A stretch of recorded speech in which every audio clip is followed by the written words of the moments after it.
अहाँ सब सुन रहल छी मैथिली एक्सप्रेस की शानदार प्रस्तुति।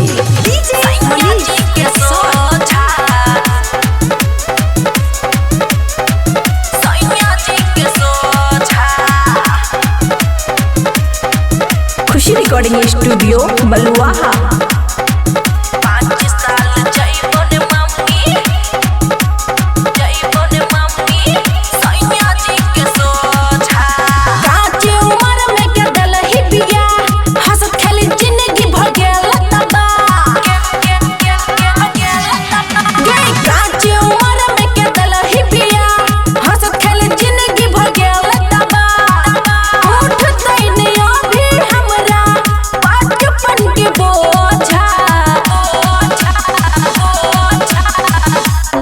साल जइबन मम्मी सैया जी के सोझा, 5 साल जइबन मम्मी सैया जी के सोझा। सैया जी के सोझा, सैया जी के सोझा। डीजे मनीष रक्सौल। खुशी रिकॉर्डिंग स्टूडियो बलुआहा।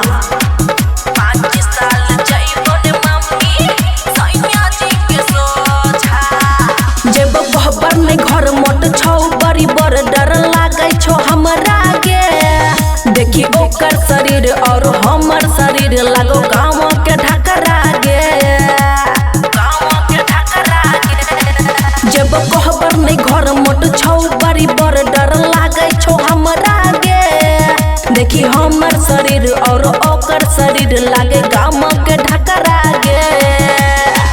देखते ही सदमा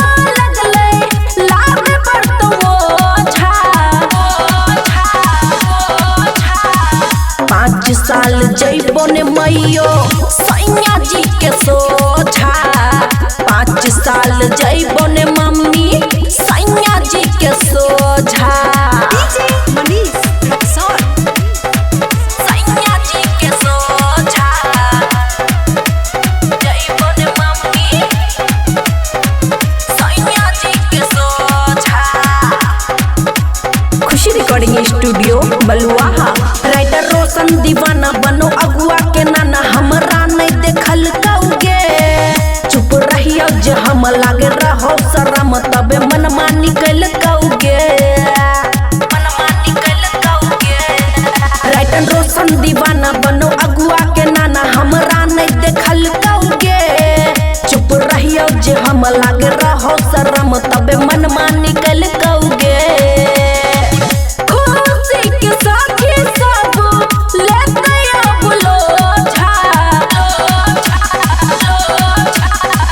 5 साल जइबन मम्मी सैया जी के सोझा, 5 साल जइबन मैयो सैया जी के सोझा।